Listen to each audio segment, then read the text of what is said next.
నమస్కారం. NXT G news కి స్వాగతం. ఈనాటి వార్తా విశేషాలు. సూపర్ స్టార్ కృష్ణ విగ్రహాన్ని నెల 11వ తేదీన విజయవాడ లెనిన్ సెంటర్లో ఆవిష్కరించనున్నట్లు ఆయన సోదరుడు నిర్మాత ఘట్టమనేని ఆది శేషగిరిరావు తెలియజేశారు. సినిమాల్లో సీతారామరాజు క్యారెక్టర్, ఈనాడులో క్యారెక్టర్ తర్వాత ప్రేక్షకుల్లో కలకాలం నిలిచిన పాత్ర జమదగ్గినది. దాని రిలీజ్ అయ్యి జనవరి 11వ తారీఖు అది రిలీజ్ అయ్యి 40 సంవత్సరాలు పూర్తి చేసుకుంది. ఆ డేట్ అయితే బాగుంటుందని వీళ్ళందరూ చర్చించిన తర్వాత ఆ డేట్ నిర్ణయించాం. దానికి నిర్మాత అయిన అశ్విని దత్ గారికి ముఖ్య అతిథిగా రమ్మని ఆహ్వానించాం. ఆయన ఒప్పుకున్నారు. బడ్జెట్ పరంగా ఎక్కువ చేసేవాళ్ళు ఎక్కువ ఒక కమోడిటీ ఉంది. తయారు చేసిన వాడు నేను నిర్ణయించుకునే హక్కు వాడికి ఉంది. గవర్నమెంట్ కంట్రోలే ఇది కరెక్ట్ కాదు నా ఉద్దేశంలో. ఇలా చేసిన దాని మూలాన కొన్ని చిన్న పిక్చర్లు సఫర్ అవుతున్నాయి. ప్రీమియర్ షోలు ఇవన్నీ మేము చేసేటప్పుడు జనరల్గా ఫ్రీగా ఇచ్చేవాళ్ళం, ఏది అభిమానుల కోసం. అక్కడి నుంచి పోయి అది వ్యాపారం అయిపోయింది. వ్యాపారం కరెక్ట్ కాదు. పోలీసుల దాడిలో గాయపడి గుంటూరు ప్రభుత్వ ఆసుపత్రిలో చికిత్స పొందుతున్న బాధితురాలిని రాష్ట్ర మహిళా కమిషన్ చైర్పర్సన్ రాయపాటి శైలజ పరామర్శించారు. తీర ప్రాంత భద్రత, పర్యావరణ పరిరక్షణ విషయంలో మడ అడవులు ఎంత కీలకమో AP deputy CM Pawan Kalyan మరొకసారి స్పష్టంగా తెలియజేశారు. సముద్రపు అలలు, తుఫాన్లు, ప్రకృతి వైపరీత్యాల నుంచి తీరాన్ని కాపాడే సహజ రక్షణ కవచం మడ అడవులేనని ఆయన పేర్కొన్నారు. పాత మడ అడవులను కాపాడటం, కొత్తగా మడ అడవుల్ని పెంచడం రాష్ట్ర ప్రభుత్వ ప్రధాన లక్ష్యమని వెల్లడించారు. Andhra Pradesh has conceptualized a bold initiative, the Green Wall of Andhra Pradesh. Let me be very clear, the Great Green Wall is not a routine plantation program. It is a large-scale green defense system designed to protect our coast, our people and our future. Through this initiative, we aim to create continuous shelter belts using mangroves and shelter belt plantations, protect coastal villages, agriculture, ports, fisheries and vital infrastructure, restore degraded coastal areas using science-based and nature-positive approaches. Under this approach, mangroves act as the first and strongest line of defense, as we have seen in the documentary, and shelter belt plantations from the second and third prospective layers, and human settlements and livelihoods are safeguarded with a very resilient and ecological shift. In this way, Mishti and Great Green Wall perfectly complement each other. Tirumala శ్రీవారిని పలువురు సినీ ప్రముఖులు దర్శించుకున్నారు. గురువారం VIP ప్రారంభ విరామ దర్శన సమయంలో హాస్య నటుడు బ్రహ్మానందం, నటుడు శ్రీరామ్, గాయని మంగ్లీ స్వామివారి సేవలో పాల్గొన్నారు. ప్రముఖులు వేరువేరుగా స్వామివారిని దర్శించుకుని ఉత్తర ద్వార ప్రవేశం చేశారు. దర్శన అనంతరం రంగనాయకుల మండపంలో పండితులు వారికి ఆశీర్వచనం చేసి స్వామివారి తీర్థ ప్రసాదాలను అందజేశారు. ఆశీర్వాదం తీసుకోవాలని వెంకటేశ్వర స్వామి మా కులదేవత, సో వచ్చి ఆశీర్వాదం తీసుకునేందుకు వచ్చాను. కొత్త సినిమాలు రిలీజ్ అవుతున్నాయి, సో దానికోసం దేవుడి ఆశీర్వాదంతో నూతన సంవత్సరంలో మంచిగా అడుగు పెట్టాలని వచ్చాము. మంచిగా దర్శనం జరిగింది. చూడడానికి ఒక భాగ్యం అనమాట. ఈ అవకాశం కలిగినందుకు చాలా thank you so much. Maze release అవబోతుంది నెక్స్ట్ తెలుగులో, అండ్ కొత్తగా స్టార్ట్ చేస్తున్నాను ఇప్పుడు సంక్రాంతి తర్వాత. సో దేవుడి ఆశీర్వాదంతో స్టార్ట్ చేయాలి కదా, అందుకే వచ్చాను. చాలా సంతోషంగా ఉంది. కొత్త సంవత్సరం 2026. ఈ సంవత్సరం ఈరోజు వైకుంఠ ఏకాదశి చివరి రోజున వైకుంఠ ద్వారం ద్వారా దేవదేవుడైనటువంటి వెంకటేశ్వర స్వామిని దర్శించుకోవడం చాలా సంతోషంగా అనిపించింది. పిఠాపురంలో సంక్రాంతి మహోత్సవాలను డిప్యూటీ సీఎం పవన్ కళ్యాణ్ ప్రారంభించారు. అక్కడున్న డోలు కళాకారులను ఆప్యాయంగా పలకరించి గిరిజనులతో ఉత్సాహంగా దింస నృత్యం చేశారు. అనంతరం సామూహిక సీమంతాల కార్యక్రమంలో పాల్గొని గర్భిణీలకు పండ్లు, కానుకలు అందజేశారు. హరిదాసుల కీర్తనలు ఆలకించి వారితో ఫోటోలు దిగారు. తెలుగు సంస్కృతి సాంప్రదాయాలను గౌరవిస్తూ పండుగను ఘనంగా జరుపుకోవాలని పిలుపునిచ్చారు. గట్టిగా చప్పట్లతో కళాకారులతో వారు కూడా నేరుగా పాల్గొని సాంస్కృతిక కార్యక్రమాలతో వారు అందరూ కూడా వారిని ఎంతగానో తెలంగాణ సోదరులకి, సోదరీమణులకి మనస్ఫూర్తిగా గోదావరి జిల్లాలోకి వచ్చి మన ఆతిథ్యం స్వీకరించమని మనస్ఫూర్తిగా మీరు తెలియజేయండి. ఏదైనా కూలగొట్టేయడం, చెడగొట్టేయడం చాలా తేలిక. ఒక పండగ చూస్తామంటే ఏం మాట్లాడాలనుకుంటామంటే ఓ పిడికిడు గింజలు పండించడం చాలా కష్టమైన పని. అదే పిడికిడికి ఒక చేతికొచ్చిన పంటని నేల రాసేయడం చాలా తేలిక. ఒక అలయన్స్ని నిర్మించడం చాలా కష్టం.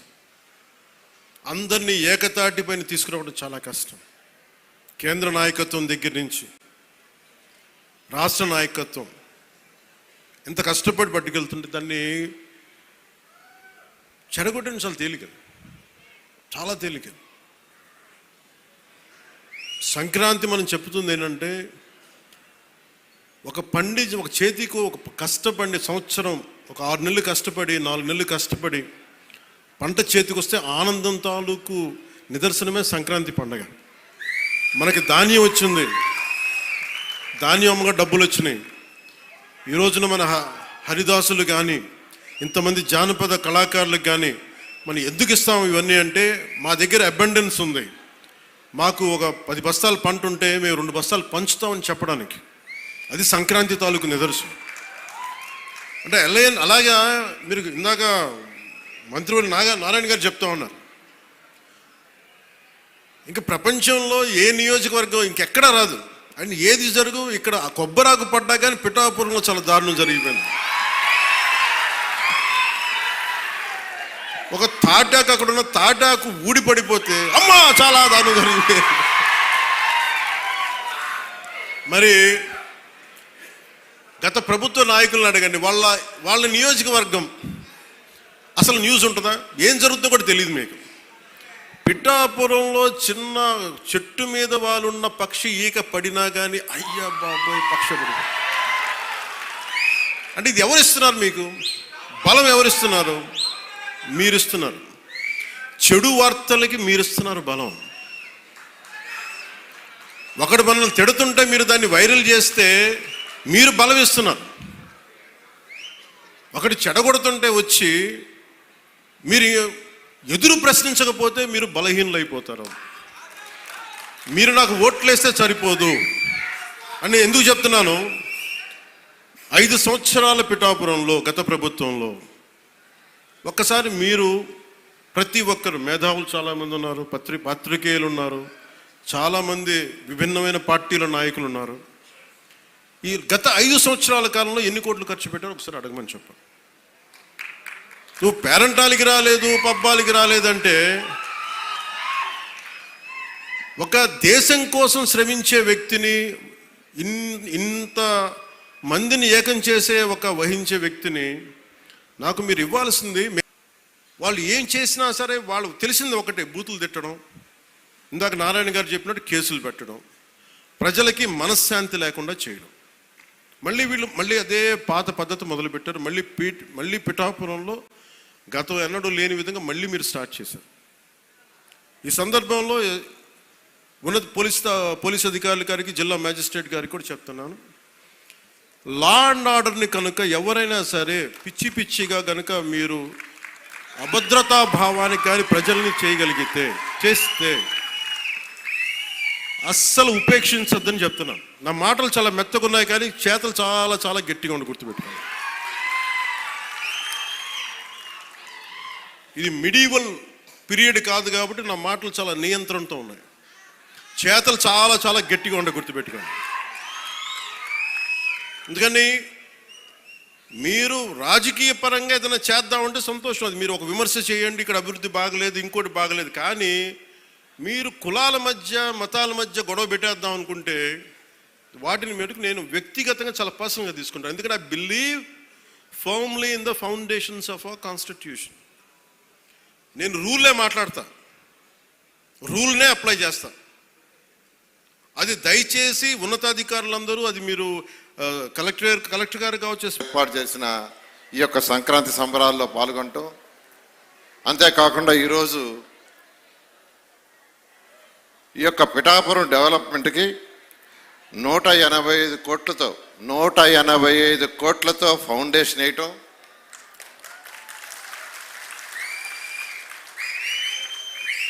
$26 కోట్ల ఇనాగరేషన్స్ అంటే పనులు పూర్తి చేసి ఇనాగరేషన్ చేయటం ఈరోజు జరిగింది.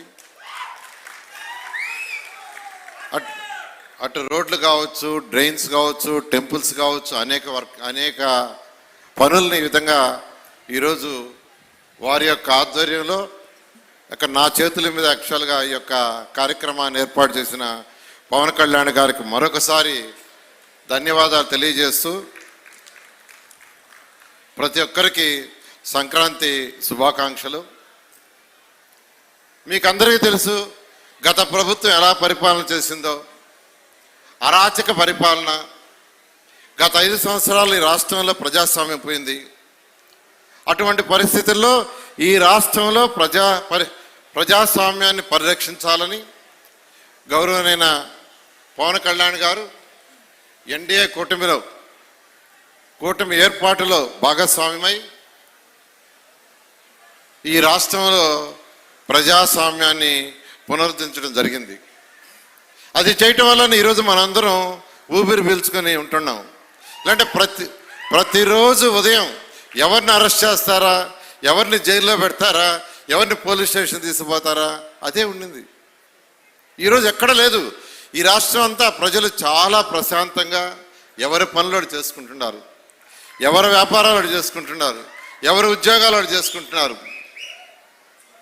అదేవిధంగా ఈరోజు గౌరవనీయ ముఖ్యమంత్రి గారు నారా చంద్రబాబు నాయుడు గారు, అదేవిధంగా గౌరవనీయ డిప్యూటీ సీఎం పవన్ కళ్యాణ్ గారు అటు కేంద్రం యొక్క సహాయంతో ప్రైమ్ మినిస్టర్ గారితో ఎప్పటికప్పుడు సంప్రదించి ఈ రాష్ట్రంలో అటు సంక్షేమాలు, అభివృద్ధి ఈ రెండింటిని సమానంగా చూస్తూ 2 కళ్ళుగా భావిస్తూ ఈరోజు రాష్ట్రాన్ని ముందుకు తీసుకుపోతున్నారు. మంత్రివర్యులు చంద్రబాబు నాయుడు గారు మనల్ని నడిపిస్తున్న తీరు మనకి పెట్టుబడుల విషయంలో కానివ్వండి, ఈ ప్రాంతంలో ఉపాధి కల్పనలో కానివ్వండి, భవిష్యత్తులో ఏ విధంగా మనం సంక్షేమం అభివృద్ధి 2 చేసుకుంటూ ముందుకెళ్తామో అనే క్లారిటీతోటి నడిపిస్తున్న వ్యక్తి. ఈ ఆలోచనలో భాగంగా మీరందరూ కూడా పిఠాపురం అభివృద్ధి కోసం ఈరోజు కాదు ఒక ప్రణాళిక ఆలోచించింది పవన్ కళ్యాణ్ గారు. మేము చేపట్టిన అనేక కార్యక్రమాలు ప్రత్యేకంగా రైతాంగం కోసం. ఆ రోజు రైతు సోదరులు ధాన్యం డబ్బులు వాళ్ళ ఖాతాలో జమ కాకుండా 6 నెలలు 9 నెలలు అల్లాడుతుంటే, మిల్లర్ల చేతిలో నలిగిపోతుంటే ఎందుకు కష్టపడిన రైతుని మనం ఆదుకోలేము, ప్రభుత్వం అన్నాక ఎందుకు ఈ వ్యవస్థని మనం బలపరచలేమని ఆ రోజు మీ అందరి కోసం ఒకరోజు నిరాహార దీక్ష రైతాంగం కోసం చేసిన వ్యక్తి పవన్ కళ్యాణ్ గారు. అదే కాదు, రాష్ట్రంలో కౌలు రైతుల ఆత్మహత్యలు విపరీతంగా పెరిగిపోతున్నాయనే భావనతోటి సమాచారం వచ్చినప్పుడు ఉగాది పండుగ రోజున సొంత నిధులు 5 కోట్ల రూపాయలు ప్రకటించి చనిపోయిన ఆత్మహత్య చేసుకున్న రైతు కుటుంబాలకి 1,00,000 రూపాయల చొప్పున మనం ఆర్థికంగా ఆదుకుందామని రాష్ట్ర వ్యాప్తంగా పర్యటించి ప్రతి జిల్లాలో కూడా ఈ కార్యక్రమం చేశాం. ఎంతో ఆదర్శవంతంగా నిలబడాలనే ఒక ఆలోచన ఆయన ద్వారా, ఆయన చేస్తున్న కార్యక్రమాల ద్వారా మన జన సైనికులు, మన పార్టీ నాయకులు, కూటమిలో ఉన్న నాయకులు అదే రీతిలో అదే బాటలో నడిచే విధంగా, సమాజానికి ఉపయోగపడే విధంగా, ప్రతి ఒక్కరూ గర్వించే విధంగా పనిచేయాలనే తపన తప్ప వేరే ఆలోచన లేదు. వ్యవస్థల్ని నాశనం చేశారు, ఆర్థికంగా దెబ్బతిన్నాం, 20 సంవత్సరాలు వెనకబడిపోయాం. ఎక్కడి నుంచి తీసుకొస్తాం మనం కార్యక్రమాలు చేయాలన్నా? మొన్న గౌరవ ముఖ్యమంత్రి గారు కేబినెట్ సమావేశంలో ఒక విషయం చెప్పారు. 50,000 కోట్ల రూపాయలు పెన్షన్లు ఇచ్చాం మనం, మన కూటమి ప్రభుత్వం వచ్చిన తర్వాత ఈ రోజుకి 50,000 కోట్ల రూపాయల పెన్షన్ ఇచ్చాం. ప్రతి నెల తూచా తప్పకుండా 1వ తారీఖున జీతాలు ఇవ్వడమే కాకుండా జీతాలతో పాటు ఇంటింటికి వెళ్ళి పెన్షన్లు ఇచ్చే కార్యక్రమం చేస్తున్నాం. అభివృద్ధి పందాలో అందరికన్నా ముందు మనకి దారి చూపించింది పవన్ కళ్యాణ్ గారు. రాష్ట్ర వ్యాప్తంగా ఒకే రోజున గ్రామ సభలు నిర్వహించి ప్రజాస్వామ్యాన్ని నిలబెట్టే విధంగా, పంచాయతీల్లో మరొకసారి పూర్వవైభవం వచ్చే విధంగా పల్లె పండుగ కార్యక్రమం చేసి అద్భుతంగా రాష్ట్రాన్ని ముందు తీసుకొచ్చారు. దాదాపు 3,000 కిలోమీటర్ల సిమెంట్ రోడ్లు నిర్మాణం చేసి ఈరోజు రాష్ట్రంలో ఒక దిక్సూచిగా ఈ విధంగా మనం వ్యవస్థని బలోపేతం చేయాలనే ఆలోచనతో ముందుకెళ్తున్నాం. చేయాల్సింది చాలా ఉంది. ప్రతి గ్రామంలోనూ ప్రతి ప్రాంతంలోనూ సమస్యలు ఉంటాయి. సమస్య పరిష్కారం కోసం మనందరం కూడా ఒక ప్రణాళిక సిద్ధం చేసుకుని మనస్ఫూర్తిగా ముందుకెళ్ళాలి. సంక్రాంతి పండుగ అంటే రైతుల పండుగ. రైతు కళ్ళల్లో సంతోషం చూసినప్పుడు తన కుటుంబానికి కూడా రైతు గౌరవంగా తాను కష్టపడి పండించిన పంటకి ప్రభుత్వం నుంచి కనీస మద్దతు ధర వచ్చింది. తద్వారా ప్రతి ఒక్కరికి కుటుంబ సభ్యులకి బట్టలు కొనుక్కిచ్చే కార్యక్రమం, గ్రామాల్లో తను ఎంత పండించాడని పోటీపడి 24 బస్తాలు కాదు ఈ సంవత్సరం 28 బస్తాలు నేను దిగుబడి చేయగలిగాననే ఆలోచన. దీని వెనుక ప్రభుత్వం నుంచి మేము చేపట్టిన ధాన్యం కొనుగోలు కార్యక్రమం కూడా ఖచ్చితంగా ఉపయోగపడింది. ఒక్కసారి ఆలోచించండి, గతంలో కష్టపడి పండించిన ధాన్యానికి రైతుకి డబ్బులు ఇవ్వడానికి 6 నెలల నుంచి 9 నెలలు పట్టేది. దుర్మార్గంగా గత ప్రభుత్వం రైతాంగాని కోసం నిలబడాల్సింది పోయి రైతు రాజ్యం అని చెప్పిన ప్రభుత్వం 1674 కోట్ల రూపాయలు ధాన్యం కొనుగోలు చేసిన డబ్బు ఎగ్గొట్టేసి వెళ్ళిపోయారు. అది మనం ప్రభుత్వంలో వచ్చినాక గౌరవ ముఖ్యమంత్రి గారు చంద్రబాబు నాయుడు గారు, గౌరవ ఉప ముఖ్యమంత్రి గారు పవన్ కళ్యాణ్ గారు ఎట్టి పరిస్థితుల్లో కూడా మన రైతులను ఆదుకోవాలి, ఈ 1674 కోట్ల రూపాయలు ఇమ్మీడియట్గా చెల్లించమని చెప్పినప్పుడు 2 నెలల్లోనే ఆ రైతాంగాన్ని మనం ఇచ్చి చెల్లించాం. కూడా ముందుకు వెళుతున్నటువంటి సందర్భాన్ని కూడా మనం చూస్తా ఉన్నాం. ముఖ్యంగా ఇవాళ మీరు చూస్తే పంచాయతీరాజ్ శాఖ ఈ రాష్ట్రంలో పవన్ కళ్యాణ్ గారు అధికారం చేపట్టిన తర్వాత పంచాయతీరాజ్ శాఖ మార్చునిగా ఆయన చేసినటువంటి విప్లవాత్మకమైనటువంటి మార్పులు ఏవైతే ఉన్నాయో అవి ఈ రాష్ట్రాన్ని మొత్తం దేశంలోనే తలమానికంగా నిలబెట్టాయనేటువంటి మాటను కూడా ఈ సందర్భంగా నేను మనవి చేస్తున్నాను. ఒకే ఒక్క రోజున రాష్ట్రం యావత్తు గ్రామ సభలు నిర్వహించి పల్లె పండుగ ద్వారా ఈ రాష్ట్రంలో గడిచిన సంవత్సరాల కాలంలో అనేక అభివృద్ధి కార్యక్రమాలు ఇవాళ మనం చూస్తే ఏ గ్రామంలోకి వెళ్ళినప్పటికీ కూడా గ్రామీణ లింకు రోడ్లన్నీ కూడా అద్భుతంగా నిర్మించుకోగలిగాం. ఇక్కడ చాలా మంది వేదిక మీద శాసన సభ్యులు ఉన్నారు, మంత్రులు ఉన్నారు, అందరం కూడా గమనిస్తున్నటువంటి అంశం. ఆర్ఎన్బి రోడ్ల విషయంలో కూడా ఆ రకమైనటువంటి ప్రగతి జరుగుతున్నప్పటికీ కూడా ముఖ్యంగా గ్రామీణ రోడ్ల విషయంలో పంచాయతీరాజ్ సర్పున మొత్తంగా ఈ రాష్ట్రంలో ప్రతి మారుమూల ప్రాంతానికి రోడ్లు నిర్మించడానికి అవకాశం కల్పించినటువంటి నాయకులు శ్రీ పవన్ కళ్యాణ్ గారు అనేటువంటి మాటను కూడా మీ అందరికీ మనవి చేస్తున్నాను. ఆయనకి రమారమి 2,10,000 రూపాయలు ఆయనకి ప్రతి నెల వేతనం వస్తుంది. ఆ వేతనం మొత్తాన్ని కూడా పిఠాపురంలో ఉన్నటువంటి తల్లిదండ్రులు లేనటువంటి పిల్లల చదువు కోసం ప్రతి ఒక్కరికి 5,000 రూపాయలు చొప్పున ఇచ్చేటువంటి కార్యక్రమాన్ని చేపట్టి ₹1 కూడా జీతం తీసుకున్నటువంటి నాయకుడు శ్రీ పవన్ కళ్యాణ్ గారు అనేటువంటి మాటని మీ అందరికీ మనవి చేస్తున్నాను. అంతేకాదు గోదావరి పక్కనే ఉన్నా లేకపోతే గోదావరి తాలూకా కాలువలు పక్కనే ఉన్నప్పటికీ కూడా గుక్కెడు మంచినీళ్లు తాగడానికి కూడా నోచుకోనటువంటి అనేక గ్రామాలు ఆ రోజున 2019 నుంచి 24 వరకు జల జీవన్ మిషన్ కార్యక్రమాన్ని అడుగంటేలా చేసినటువంటి వైఎస్ఆర్ ప్రభుత్వం చేస్తే ఇవాళ అధికారంలోకి వచ్చిన వెంటనే గోదావరి గ్రిడ్ అనేటువంటి ఆ కార్పొరేషన్ ని ప్రారంభించి ఎవరికైతే దాహార్తితో ఉన్నటువంటి ప్రజలు గ్రామాల్లో ఉన్నారో వారందరికీ కూడా మంచినీళ్లు అందించడానికి జల జీవన్ మిషన్ అనేటువంటి కార్యక్రమం ద్వారా ఉమ్మడి ఉభయ గోదావరి జిల్లాల్లో అటుపక్క ప్రకాశం జిల్లాలో అన్ని ప్రాంతాల్లో కూడా ఆ కార్యక్రమాన్ని మా పెరవలి గ్రామంలో ప్రారంభించినటువంటి మహానుభావుడు శ్రీ పవన్ కళ్యాణ్ గారు అనేటువంటి మాటలు కూడా ఈ సందర్భంగా నేను మనవి చేస్తున్నాను. మనుషులకు కావలసినటువంటి మంచినీరుని అందించేటువంటి అద్భుతమైనటువంటి కార్యక్రమం అది.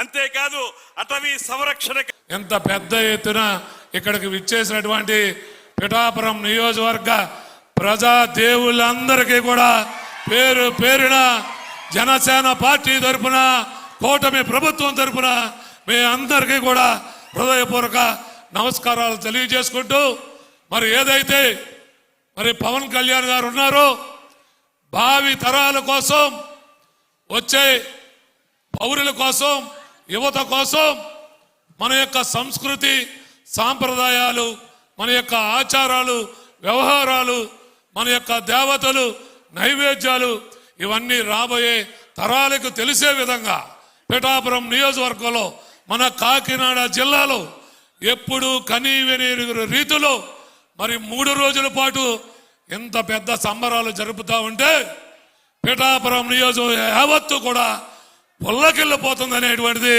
పవన్ కళ్యాణ్ గారికి ఈ వేదిక ద్వారా తెలియజేసుకుంటూ మరి పిఠాపురం నియోజకవర్గ ప్రజల కోరిక, వారి మనసులో మాట, మరి ఈ పిఠాపురం నియోజకవర్గ శాశ్వత శాసన సభ్యుడిగా పవన్ కళ్యాణ్ గారు. ఎన్టీఆర్ జిల్లా కంచికచెర్ల తహసీల్దార్ కార్యాలయంలో ఉదయం అగ్ని ప్రమాదం జరిగింది. కార్యాలయంలో పాత పట్టాదారు పాస్ పుస్తకాలు, పలు సర్టిఫికెట్స్ ఉన్న గదిలో మంటలు చెలరేగాయి. 30 ఫైర్ కాల్ వచ్చింది. అతను పేరు నెంబర్ అడిగే లోపల పెట్టేశాడు. ఎంఆర్ ఆఫీస్లో మంటలు పొగ వస్తుంది సార్ అని చెప్పాడు అతను. మేము వచ్చేసరికి ఇక్కడ ప్రమాదం జరుగుతుంది, పొగ వస్తుంది, మంటలు కూడా ఉన్నాయి. నేను అంటే వాటర్ కొట్టి పక్క రూమ్ కూడా తాళం బాగలు కొట్టి చూసాము. అక్కడ ఏమైనా అగ్ని ప్రమాదం ఏమైనా పక్క రూమ్లో కూడా జరుగుతుందేమని. పెద్ద ప్రమాదం ఏం కాదు, ఇవన్నీ పాత రికార్డు అంటున్నారు. కాకపోతే ఇప్పుడు ఫైర్ ఎలా జరిగింది అంటానికి ఒకవైపు ఏమో చలిమంట ఎత్తున్నారు, ఒకవైపు ఏమో షార్ట్ సర్క్యూట్ ఏమో డౌట్. రెండింటి మీద మేము ఎంక్వైరీ చేసి ఈరోజు ఉదయం 5-5:30 గంటల ప్రాంతంలో మన తహసీల్దార్ కార్యాలయం, కంచిచెర్ల తహసీల్దార్ కార్యాలయంలో ఒక గదిలో అగ్ని ప్రమాదం చోటు చేసుకుందండి. విషయం తెలుసుకున్న వెంటనే అధికారులు అప్రమత్తమై ఫైర్ డిపార్ట్మెంట్ వాళ్ళకి ఇన్ఫర్మేషన్ ఇవ్వడం జరిగింది. వాళ్ళు ఫైర్ డిపార్ట్మెంట్ వెంటనే స్పందించి ఒక 30 నిమిషాల్లో మంటలను ఆర్పివేయడం జరిగింది. ఈ మంటలు ఒక తహసీల్దార్ ఆ కార్యాలయంలో ఒక గదిలో మాత్రమే సంభవించినాయి. ప్రస్తుతానికి కారణాలు తెలియాల్సి ఉంది, దర్యాప్తు చేస్తున్నారు పోలీసు అధికారులు, అలాగే ఫైర్ వాళ్ళు, అలాగే శాఖాపరమైన దర్యాప్తు నిర్వహిస్తాము. గతంలో ఓల్డ్ క్యాస్ట్ సర్టిఫికేట్లు, ఇన్కమ్ సర్టిఫికేట్లు, రకరకాల సర్టిఫికేట్స్, అలాగే కొన్ని ఓల్డ్ మ్యూటేషన్ ఫైల్స్ కొన్ని తీవ్రంగా, కొన్ని పాక్షికంగా తగలబడినట్టు గమనించడం జరిగింది. అయితే అదృష్టవశాత్తు పక్కనే ఉన్న మెయిన్ రికార్డ్ రూమ్ ఏదైతే ఉందో దానికి ఎటువంటి ప్రమాదం సంభవించలేదు. శాఖాపరమైన దర్యాప్తు కూడా ఉన్నతాధికారుల దృష్టికి తీసుకెళ్లి చేయబడుతుందండి. చలిమంట ఇక్కడ పక్కనే ఉన్న బ్యాంకు సంబంధించిన వాచ్మెన్ వేశారని చెప్తున్నారు. ఆయన పిలిపించమని చెప్పాము. అది కూడా పోలీసు వారి దృష్టి కూడా తీసుకెళ్ళడం జరిగింది. దాన్ని కూడా ఎంక్వైరీ చేస్తాం. తిరుమల శ్రీవారిని నటీమణులు మీనాక్షి చౌదరి, ఐశ్వర్య రాజేష్ ఉదయం దర్శించుకున్నారు. అనంతరం వైకుంఠ ఉత్తర ద్వార ప్రవేశం చేశారు.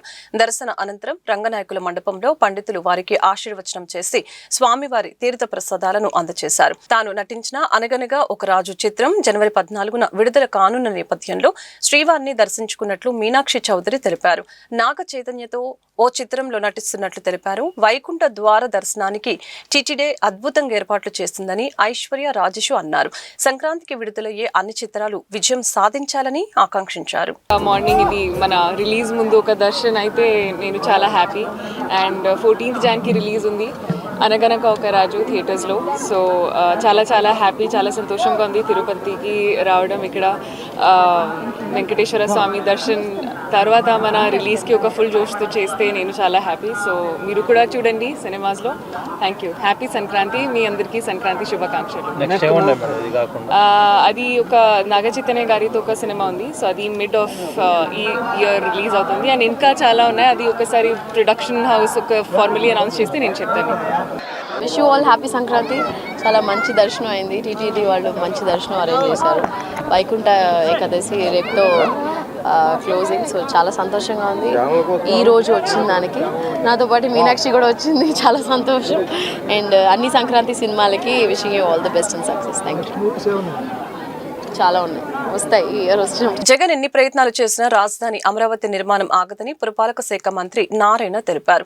అమరావతిపై అవగాహన లేకుండా జగన్ మాట్లాడుతున్నారని మండిపడ్డారు. రాజధాని అమరావతిపై జగన్ చేసిన ఆరోపణల్ని మంత్రి నారాయణ ఖండించారు. అయితే అనేక legal issues, technical issues, legal issues ఉన్నాయి. అంటే ప్రభుత్వం మారేటప్పటికి 3,000 కోట్లు ఇవ్వాల కాంట్రాక్టులకి, వాళ్ళకు పక్క పైసా ఇవ్వాల. వాళ్ళు మాకు క్యాన్సిల్ చేయండి అన్నారు. లీగల్గా ఎటువంటి ఇష్యూ లేకుండా మళ్ళా వాళ్ళు కోర్టుకు పోతే అమరావతి పనులు ఆగిపోకుండా చేయడానికి 8 నెలలు. ఈ లోపల వర్షాలు వచ్చినాయి, ఆ పనులు సరిగా జరగల, అందరికీ తెలిసిందే. కానీ వర్షాలు ఆగిపోయిన తర్వాత ఎంతో వేగవంతంగా ఈరోజు 9 లైన్లు 12 లైన్ల రోడ్లు దాదాపు అన్నీ ప్రతి ఒక్కరు అప్రిషియేట్ చేస్తున్నారు. జగన్మోహన్ రెడ్డి గారు ఈరోజు మాట్లాడిన మాటల్లో అసలు అంటే ఒక స్టడీ చేసి ఏదైనా రిపోర్ట్ మాట్లాడాలి. ఏమీ లేకుండా రివర్ బేసిన్ పక్కన ఎలా కడతారు, నదీ గర్భంలో ఎక్కడ కడుతున్నామండి, చాలా క్లియర్గా ఇక్కడ అమరావతి క్యాపిటల్ సిటీ కట్టేటప్పుడు ఇరిగేషన్ వాళ్ళతో, ఇరిగేషన్ సెక్రటరీ, కన్సర్న్ డిపార్ట్మెంట్ వాళ్ళతోనూ మా వాళ్ళు కోఆర్డినేట్ చేసుకొని నది వెడల్పు ఎంత, నది కోర్స్ ఎంత, కోర్స్ ఎంత, దాని యొక్క బండ్ ఆల్రెడీ బండ్ ఉంది, బండ్ రోడ్డు, ఆ బండ్ రోడ్డు ఎంత, ఇవన్నీ చేసి ఈరోజు వరకు బండ్ రోడ్డు టేకప్ చేయలేదు. ఎందుకు టేకప్ చేయలేదు తెలుసా? మేము ఇరిగేషన్ వాళ్ళతో మాట్లాడుతున్నాం. బండ్ రోడ్డు ఒక్కటి మిగిలిపోయింది, టెండర్ పిలవాల్సింది. అది ఎందుకు పిలవలేదంటే వాళ్ళతో అనేక దఫాలు మాట్లాడుతున్నాం. నది లోపల ఏదైతే అసైన్మెంట్ ల్యాండ్స్ లాంటివి ఉన్నాయో వాటిని కూడా ల్యాండ్ పూలింగ్ అప్పుడు తీసుకున్నాం. ఆడ కడతామని అనుకుని ఉంటారు బహుశా, నాకు తెలిసి. అక్కడ కట్టరు. అక్కడ ఎటువంటి పరిస్థితుల్లో కూడా కట్టడానికి లేదు. బహుశా ల్యాండ్ తీసుకున్నాం కాబట్టి అందుకని ఈ మధ్య దాన్ని ఆపాం. ఆ రోజు అధికారులు దాని ల్యాండ్ పూలింగ్లు తీసుకుంటే వాళ్ళకి ఈ మధ్య యాక్చువల్గా అది ఏదైతే ల్యాండ్ పూలింగ్కి ఇస్తామని చెప్పామో అది ఇవ్వకుంటే వాళ్ళు ఈ మధ్య అంతా రిప్రజెంటేషన్ చేసి ముఖ్యమంత్రి గారికి మాకు చెప్తే ఒకసారి మాట చెప్పాం కాబట్టి వాళ్ళకి ఇచ్చేస్తామని యాక్చువల్గా ఇచ్చేయమని సీఎం గారు చెప్పారు. ఆడ కన్స్ట్రక్షన్స్ కట్టకూడదు, అది మాకు తెలుసు చాలా క్లియర్గా. నదీ గర్భంలో ఎక్కడ కట్టడంలా, నదీ గర్భంలో ఎక్కడ కట్టాలా, కానీ ప్రజలకి నదీ గర్భంలో కడుతున్నారు, కోర్టుకు వేయాలా? ఏందండి ఇది? ఒక నాయకుడిగా, ఒక ముఖ్యమంత్రిగా పనిచేసిన వాళ్ళు అదే చెప్పేది, దాని మీద స్టడీ చేసి చేయాలి. కానీ ఎక్కడ కడుతున్నారు, ఏంది, దాని మాస్టర్ ప్లాన్ ఏంది, ఎలా ప్లాట్లు అలాట్ చేశారు, ఏ ఏరియాలో అలాట్ చేశారు అనేది డిస్కషన్ ఏమీ లేకుండా విడివి జ్ఞానంతో ఈ విధంగా మాట్లాడడం తప్పు. అదే తెలుసుకోవాలా. యాక్చువల్గా రివర్ బెడ్ అంటే ఏంది, రివర్ బేసిన్ అంటే కూడా తెలుసుకోవాలి. అందుకే అదే చెప్పింది, స్టడీ చేయాలంటా. అంతేకాకుండా విజయవాడ నుంచి 40 కిలోమీటర్లు ఏమో చెప్పారు. ఇప్పుడు వచ్చేసింది వెస్ట్రన్ బైపాస్ రోడ్డు 3 కిలోమీటర్లు అవతలకి విజయవాడ అవతలకి 3 కిలోమీటర్లు. ఇంకొక ఐకానిక్ బ్రిడ్జ్ వస్తుంది.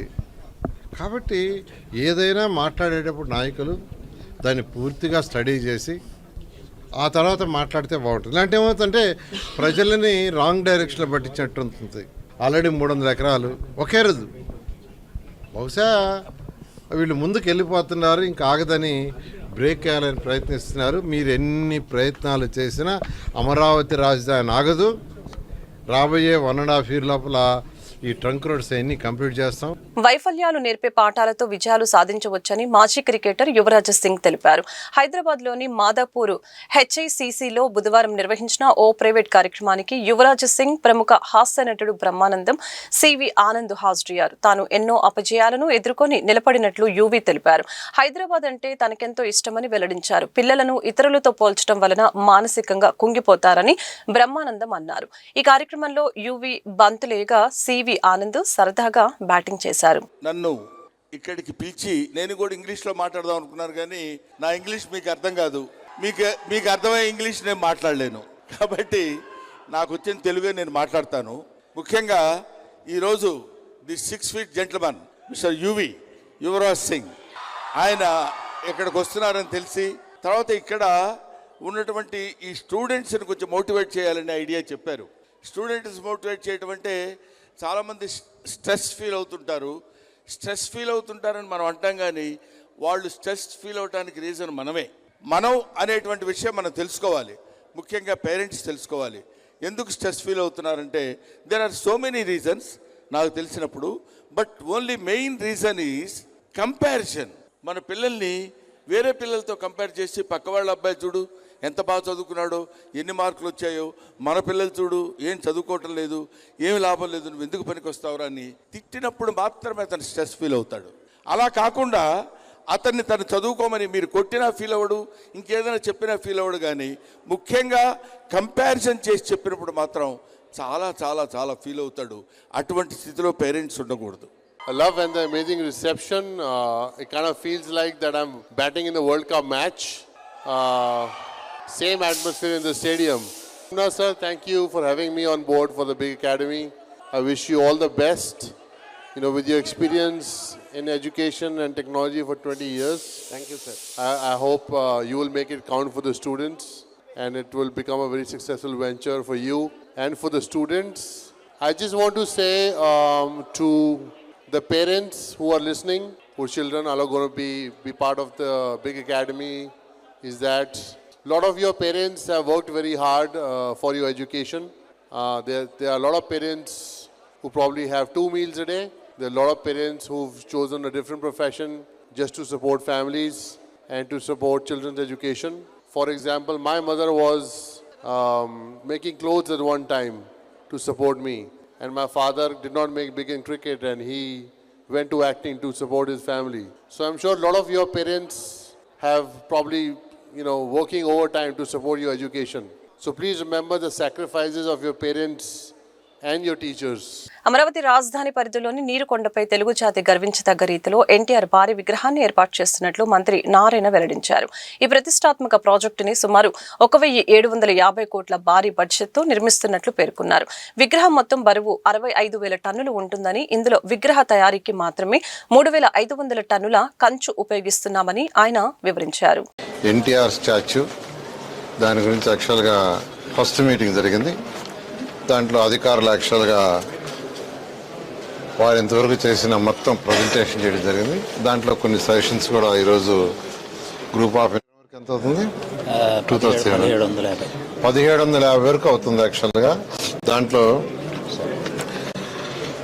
ఆ విగ్రహం యొక్క bronze skin, only bronze skin 3,500 టన్నులు. 3,500 టన్ను. ఎందుకంటే టూరిజంకి వచ్చిన వాళ్ళు ఈ యొక్క తెలుగు వైభవం కానీ తెలుగు తేజం కానీ అక్కడ చూడొచ్చిన వాళ్ళు లిఫ్ట్లో పైకి పోవచ్చు. విగ్రహం పైకి ఏదైతే 182 మీటర్లు ఉందో దాదాపు 160 మీటర్ల వరకు పైకి పోవటం, అక్కడి నుంచి సిటీ మొత్తం చుట్టూ ఉంటుంది. అందువల్ల అది 3,500 మెట్రిక్ టన్నులు యాక్చువల్గా ఆ యొక్క బ్రాంజ్ స్క్రీన్ అవుతుంది. విగ్రహం 65,000 టన్నులు. చెప్పండి. విగ్రహం మొత్తం వెయిట్ తీసుకుంటే అంటే దాంట్లో చేసే ఈ బ్రాంజ్ స్కిన్ ప్లస్ టోటల్ తీసుకుంటే 65,000 టన్నులు వెయిట్. ఓకే,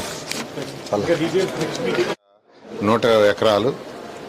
దాని కింద 167 ఎకరాల్లో రిజర్వాయర్ ఉంది. నీరుకొండ రిజర్వాయర్ అంటారు. 167 ఎకరాలు కొండకు ఆనుకొని ఉంది. రాష్ట్రం రియల్ ఎస్టేట్ బ్రోకర్ చేతిలో ఉందని కేటీఆర్ విమర్శించారు. మౌలానా వర్సిటీ విద్యార్థులతో భేటీ అనంతరం మీడియాతో మాట్లాడారు. అగ్రికల్చర్ వర్సిటీ హెచ్సియు భూములపై రేవంత్ కుట్రలు చేశారు. హెచ్సియులో 10,000 కోట్ల కుంభకోణం జరిగితే కేంద్రం కూడా స్పందించలేదు. రాహుల్ గాంధీ రాజ్యాంగాన్ని చేతిలో పట్టుకొని తిరుగుతారు. మైనార్టీలపై ప్రేమ అంటే ఇదేనా అని మండిపడ్డారు. విద్యార్థుల భూ పోరాటానికి అండగా ఉంటామని అన్నారు. ఇంకోటి మనం చూస్తూ ఉంటాం సినిమాల్లో, టీవీల్లో సీరియల్ కిల్లర్లను చూస్తుంటాం. అట్లాగే ఈ కాంగ్రెస్ ప్రభుత్వం ఎట్లా ఉందంటే సీరియల్ స్నాచర్ వీళ్ళు. ఇది మొదటిది కాదు, ప్రభుత్వ భూమి వీళ్ళు లాక్కునే ప్రయత్నం చేస్తున్నది. మీకు గుర్తుండాలి, ప్రొఫెసర్ జయశంకర్ గారి పేరు మీద ఉన్న వ్యవసాయ విశ్వవిద్యాలయం నుంచి 100 ఎకరాల స్థలాన్ని తీసుకున్నారు. అక్కడ విద్యార్థులు మొత్తం పోరాటం చేసినా, ఆందోళన చేసినా, వారి ఉద్యమాన్ని అణిచివేసి 100 ఎకరాలు తీసుకుని అక్కడ హైకోర్టు కడతామని చెప్పి వారు ప్రభుత్వం వారు ఆనాడు కూడా స్వాధీనం చేసుకున్నారు. రాష్ట్రంలో ఎక్కడా భూమి లేదన్నట్టు విశ్వవిద్యాలయం మీద పడి ఆ ల్యాండ్ గుంజుకున్నారు. ఆ తర్వాత హైదరాబాద్ సెంట్రల్ యూనివర్సిటీలో కూడా ఇదే రకమైన రియల్ ఎస్టేట్ దందా, ఇదే రకమైన రియల్ ఎస్టేట్ వ్యాపారం అక్కడ కూడా చేసే ప్రయత్నం చేసి 400 ఎకరాలు అక్కడ మరి యూనివర్సిటీ భూమిని కూడా తీసుకునే ప్రయత్నం చేస్తే చివరికి సుప్రీంకోర్టు చీఫ్ జస్టిస్ ఆయన స్వయంగా బిఆర్ గవాయి గారు, ఆయన గ్రీన్ బెంచ్ కూడా ఆయనే చూస్తారు కాబట్టి సువమోటోగా ఆయన తీసుకొని ఆదేశాలు ఇచ్చేదాకా వీళ్ళు ఇక్కడ రాష్ట్ర ప్రభుత్వం పట్టించుకోలేదు, కేంద్ర ప్రభుత్వం కూడా పట్టించుకోలేదు. సెంట్రల్ యూనివర్సిటీ భూమి అయినప్పటికీ కేంద్రము స్పందించలేదు. ఇక్కడ రాష్ట్రం అయితే ఒక రియల్ ఎస్టేట్ బ్రోకర్ చేతిలో ఉంది కాబట్టి రాష్ట్రం ఎట్లాగూ వాళ్లే హరాస్మెంట్ చేస్తున్నారు కాబట్టి వాళ్ళు స్వయంగా పట్టించుకోలేదు. కానీ సుప్రీంకోర్టు ఇన్వాల్వ్ అయిన తర్వాత నిజంగా ఒక బాధాకరమైన సంఘటన జరిగింది. సుప్రీంకోర్టు ఇన్వాల్వ్ అయ్యి ఒక సెంట్రల్ ఎంపవర్డ్ కమిటీని వేసిన తర్వాత ఆ కమిటీ చెప్పింది స్పష్టంగా 10,000 కోట్ల కుంభకోణం ఇందులో జరిగింది. దీన్ని విచారించి సీఎంఏ ఫౌండేషన్ ఫలితాల్లో స్ట్రీమ్ మీద విద్యార్థులు ప్రపంచం సృష్టించారు. ఆల్ ఇండియా టాప్ మార్కులతో పాటు 95% ఉత్తీర్ణత సాధించారని సంస్థ చైర్మన్ సీఏ అన్న నందకిషోర్ తెలిపారు. ఈ సందర్భంగా ఆయన మీడియాతో మాట్లాడారు. గత 20 సంవత్సరాలుగా సీఎంఏ కోర్సులలో 450కి పైగా ఆల్ ఇండియా ర్యాంకులు సాధించామని అన్నారు. తాజాగా ప్రకటించిన ఫలితాలలో ఏ నాగసాయి 400 మార్కులు గాను 338 మార్కులు పొందారని, కె చంద్రశేఖర్ 332 మార్కులు, టి శౌర్య సాయి సాకేత్ 216, జాహ్నవి 300 వంటి టాప్ మార్కులు సాధించారని ఆయన పేర్కొన్నారు. ఇంటర్మీడియట్లో సైన్స్ గ్రూప్ చదివిన విద్యార్థులు Srimedha CA/CMA foundation double benefit program ద్వారా అనుభవజ్ఞులైన అధ్యాపకులచే కోచింగ్ అందించడంతో ఏకకాలంలో ఆల్ ఇండియా లెవెల్లో టాప్ మార్కులు సాధిస్తున్నారని వివరించారు. ఈ సందర్భంగా టాపర్లను ఉత్తీర్ణత సాధించిన విద్యార్థుల్ని శ్రీమేధ చైర్మన్ అన్నా నందకిషోర్, డైరెక్టర్ శ్రీలక్ష్మి అధ్యాపక బృందం అభినందించింది.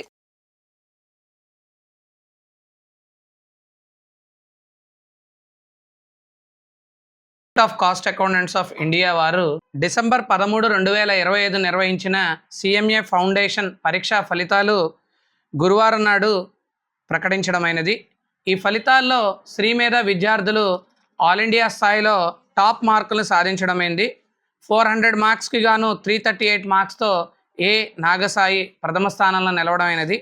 అదేవిధంగా కె చంద్రశేఖర్ 332 మార్క్స్, టి శౌర్య సాకేత్ 316 మార్క్స్, కె జాహ్నవి 300 వంటి టాప్ మార్కులు సాధించడమైనది. అండ్ అదేవిధంగా శ్రీమేధలోని విద్యార్థులు 95% పాస్ పర్సంటేజ్తో ఆల్ ఇండియా స్థాయిలో అత్యుత్తమ ఫలితాలను మా విద్యార్థులు సాధించడమైనది.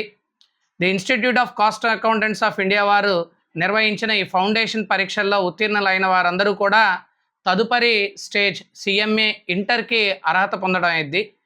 ఈ మధ్యకాలంలో కామర్స్ కోర్సుల్లో CMA కోర్స్ కూడా బాగా ప్రాచుర్యం పొందడమైనది. ఎంతోమంది విద్యార్థులు కాస్ట్ అండ్ మేనేజ్మెంట్ అకౌంటెన్సీ పూర్తి చేసి క్వాలిఫైడ్ కామర్స్ ప్రొఫెషనల్స్గా central government and state government జాబ్స్ని కూడా సెక్యూర్ చేస్తున్నారు. సో ఈ విద్యార్థులందరికీ కూడా నెక్స్ట్ ఫిబ్రవరి 6వ తారీఖు నుంచి CMA ఇంటర్ క్లాసెస్ ప్రారంభించడం జరిగిద్ది. అండ్ అదేవిధంగా క్వాలిఫై అవని విద్యార్థులు ఎవరైనా ఉన్నారో అనేటట్లయితే జనవరి 19th నుంచి ఫ్రెష్ బ్యాచ్ స్టార్ట్ చేయడం జరిగిద్ది. సో ఈ విద్యార్థులందరూ కూడా ఇంటర్మీడియట్లో MPC, BIPC సైన్సెస్ కోర్స్ నుంచి కూడా ఈ కామర్స్ కోర్సెస్కి జాయిన్ అయ్యి అత్యుత్తమ ఫలితాలను సాధిస్తున్నారు. సో సైన్స్ ప్రొఫెషనల్స్ కూడా ఈ ఆల్ ఇండియా లెవెల్ కామర్స్ కోర్సెస్లో కూడా మంచి ఫలితాలు సాధిస్తారు అనడానికి ఇది ఒక తార్కాణం. సో ఈ ఉత్తమ ఫలితాలు సాధించిన ఈ శ్రీమేధ విద్యార్థులందరికీ అభినందనలు, మరియు మాకు ఎంతగానో సహకరిస్తున్న వారి తల్లిదండ్రులందరికీ కూడా నా కృతజ్ఞతలు తెలియజేస్తున్నాను. అండ్ అదేవిధంగా Sri Medha teaching and non teaching staff కూడా ఎంతగానో సహకరించి ఈ విద్యార్థులందరూ కూడా అత్యుత్తమ మార్కులు మరియు ర్యాంకులు సాధించడానికి సహకరించారు. ఈ వార్తలు ఇంతటితో సమాప్తం. మరొక బులెటిన్లో మళ్ళీ కలుద్దాం. నమస్కారం.